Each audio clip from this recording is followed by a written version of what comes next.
Mais Mathieu, écoutons cette vidéo jusqu'à la fin et vous me dites ce que vous en pensez dans la barre des commentaires. Moi également, je vais vous donner mon avis à la fin de la vidéo. Écoutons.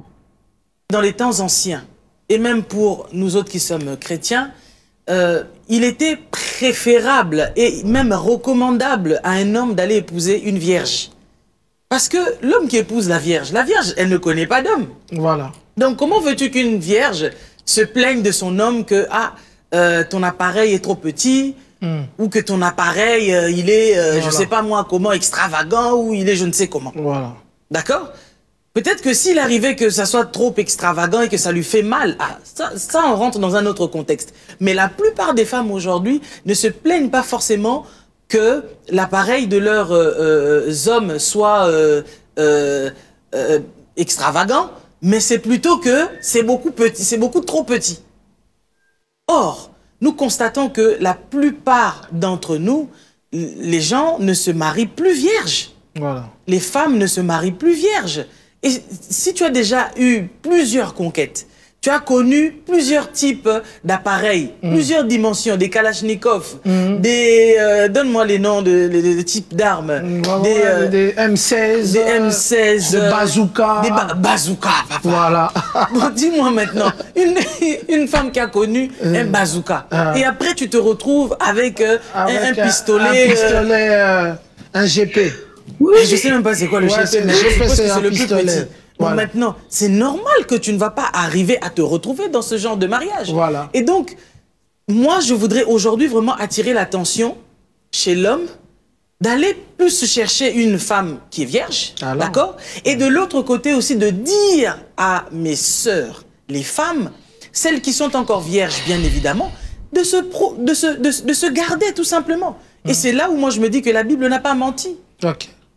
La fille qui se préserve. La Bible était en train de nous prévenir. Bien sûr. Que il faut rencontrer ton homme qui est vraiment, que tu sois vraiment sorti de sa cote, et que cet homme-là t'apprend. En fait, pour que tu sois, que tu t'adaptes en fait à cette personne. À cette personne. Oui, parce qu'une femme dont l'appareil génital ne s'est pas adapté à l'homme avec qui elle se met, je t'assure, Saint-Marc, que cette femme-là aura des soucis. Elle sera malheureuse toute sa vie. Parce que toi, tu as connu des bazookas, des ceci, des cela. Tu as eu plusieurs expériences. Une femme, par exemple, qui a connu, je sais pas moi, 30, 50, 100, 200.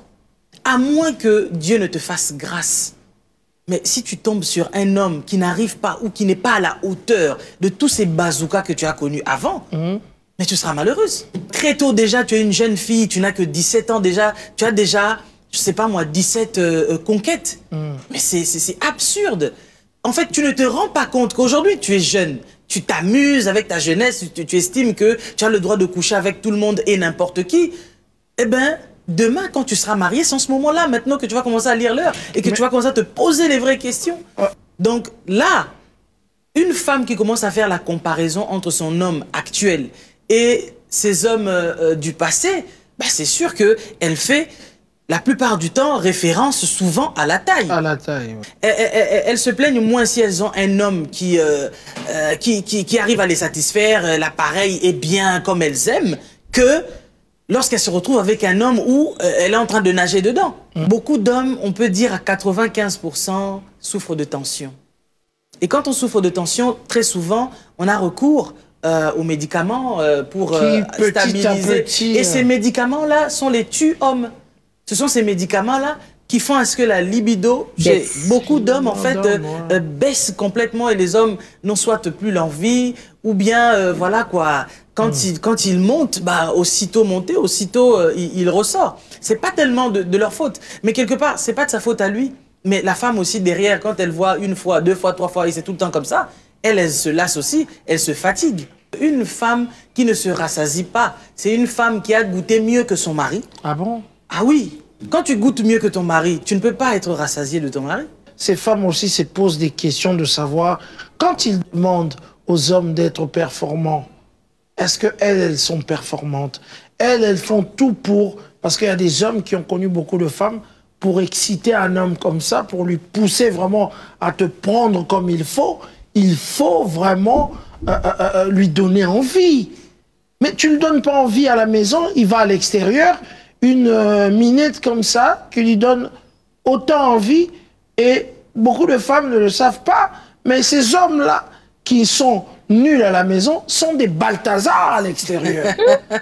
Moi, je veux vous dire, ça c'est la vérité. Je ne sais pas si vous avez déjà eu des frères et des sœurs qui vous ont parlé de ça, que je n'arrive pas avec ma femme, mais à l'extérieur, chez la Chisa, tout se passe bien. Comment vous pouvez expliquer ces choses? Je pense que ce problème-là est dû aussi au fait que peut-être il y a beaucoup de femmes, elles n'ont pas appris auprès peut-être de leur mère. Hein. Je ne dis pas que c'est la faute de vos mamans ou quoi, mais après peut-être la maman ne savait pas non plus. Moi je sais que dans la tribu par exemple des Swahili, voilà, les mamans ne jouent pas avec cette histoire-là, voilà, d'apprendre à leur fille comment il faut remuer les hanches et tout ça là, comment il faut bien prendre son mari. Comment il faut prendre son mari, voilà. Voilà, comment voilà, la femme doit être. C'est-à-dire quand tu entres au lit là-bas, c'est un combat. Voilà. Ton mari devient ton adversaire, voilà, donc toi tu dois avoir une certaine tenue. Voilà. Et souvent on le dit, hein, que n'importe quelle femme de n'importe quelle tribu au niveau du Congo peut te prendre ton mari, c'est pas un problème. Mais si une femme Swahili te prend ton mari, voilà, tu as des problèmes. Ouais. Donc, du coup, quand tu entends de ce genre de choses, c'est qu'elles ont appris quelque chose que les autres ne savent pas forcément. Alors, moi, j'appellerais aussi aux femmes, comme tu viens de le dire, si vous demandez autant à vos maris, qu'est-ce que vous aussi vous donnez? Mais qu'ils se fassent... Soyez aussi des femmes... Qu'elles fassent des enquêtes. Oui, c'est vrai qu'il faut faire des enquêtes. Mais je vous dis... Parce que très souvent, ça marque. C'est vrai, je me le reproche à moi-même aussi. Nous, les femmes, quand on est dehors, on est là, toute pimpante et tout ça, on est bien habillé, etc. Mais c'est comme si tout ce que nous faisons, on le fait pour que les gens de l'extérieur nous voient. Mais une fois qu'on rentre chez nous, enfin voilà, on est là avec nos cheveux pas peignés. Ouais. C'est qu'il serait mieux qu'une femme puisse garder sa virginité jusqu'au mariage. Ouais, ça serait bien, parce que Exode 22:16 est en train de le dire. Si un homme séduit une vierge qui n'est point fiancée et qu'il couche avec elle, il payera sa dot et la prendra pour femme. Le problème aussi, c'est que beaucoup d'hommes couchent avec des femmes et peu de temps après les laissent tomber sans jamais les prendre en mariage. Alors que la Bible dit que quand tu couches avec une vierge, tu es obligé de rester avec cette femme-là, tu dois la prendre en mariage. Maintenant, le problème aussi, c'est quoi? Je conseille aux hommes d'épouser des femmes vierges pour ne pas avoir des problèmes de « oh non, je ne suis pas satisfaite, oh je ne suis pas ci, je ne suis pas ça ». Ils auront sûrement d'autres problèmes, mais ça ne sera pas des problèmes de « je ne suis pas satisfaite », d'accord? Mais de l'autre côté, les hommes aussi qui passent leur temps à coucher avec plusieurs partenaires, mais toutes ces femmes que vous avez déviergées, que vous avez laissées, si vous ne les épousez pas et que vous les laissez aux autres, après les autres aussi disent que non, nous devons épouser des vierges. On ne va pas s'en sortir. Ouais, ça serait bien. Non, il serait mieux qu'une femme garde sa virginité jusqu'au mariage. Alors, nous avons tous écouté cette vidéo jusqu'à la fin. Et moi, tout ce que je peux dire, c'est que, honnêtement, les hommes, prenez la peine d'éduquer vos femmes. Pour celles qui ne connaissent pas, si vous aimez vraiment votre épouse, prenez la peine de l'éduquer. Peut-être elle ne sait pas qu'elle n'est pas en train de vous séduire comme il faut pas. Parfois, un homme peut dire qu'il ne bande pas parce que peut-être qu'il ne se sent pas séduit par sa femme. Vous voyez un peu. Alors qu'en fait, il peut bien bander. Alors que le mec peut bien bander si il se retrouve à l'extérieur avec peut-être une de ses conquêtes. Donc, si vous avez aimé cette vidéo, n'hésitez pas à me dire. Il y a une partie de la vidéo qui m'a beaucoup plu. La partie où elle dit, il y a des jeunes filles qui vont aller goûter 10 bazookas différents, les gros, les petits, les longs, les minces. Et puis, quand elle va tomber sur son mari, lui, peut-être a un coup de truc et mince, elle ne va rien ressentir parce que là-bas en bas est déjà tellement lâche. Tellement lâche. Donc, si c'est possible pour vous de trouver des femmes qui sont encore vierges, épousez-les. Si c'est pas facile, comme de nos jours, les femmes vierges, ça n'existe plus. C'est ce qu'on dit, mais je suis sûre que quelque part, ça existe. Donc, prenez une femme qui vient de vous découvrir et vous aurez peut-être la chance de pouvoir suffire avec elle. Surtout si vous savez que vous avez un petit kiki. Ça ne va pas changer si vous avez un petit kiki, surtout si vous ne cherchez pas à augmenter la taille de votre kiki. Pour ceux qui aimeraient améliorer la taille de leur kiki, il y a des produits que je mets à disposition. Il y a le kit agrandissant. La lumière est très frappante. Hein? Voilà, il y a le kit agrandisseur, vous voyez. Donc, un kit comme ça, là, c'est 3 tubes. Donc, c'est 3 tubes comme ça. Là, c'est un kit. Un kit agrandisseur. Les résultats sont visibles au bout de 21 jours d'application. L'application, c'est matin et soir. Donc, contactez le numéro qui affiche sur le bas de l'écran. C'est mon numéro personnel. Vous m'écrivez de préférence sur WhatsApp. Parce que si vous appelez, je ne vais pas prendre l'appel. Donc, de préférence, les gars, écrivez-moi sur WhatsApp. Je vais prendre. On se dit à la prochaine pour une nouvelle vidéo. N'hésitez pas à vous abonner, liker, commenter, partager massivement cette vidéo.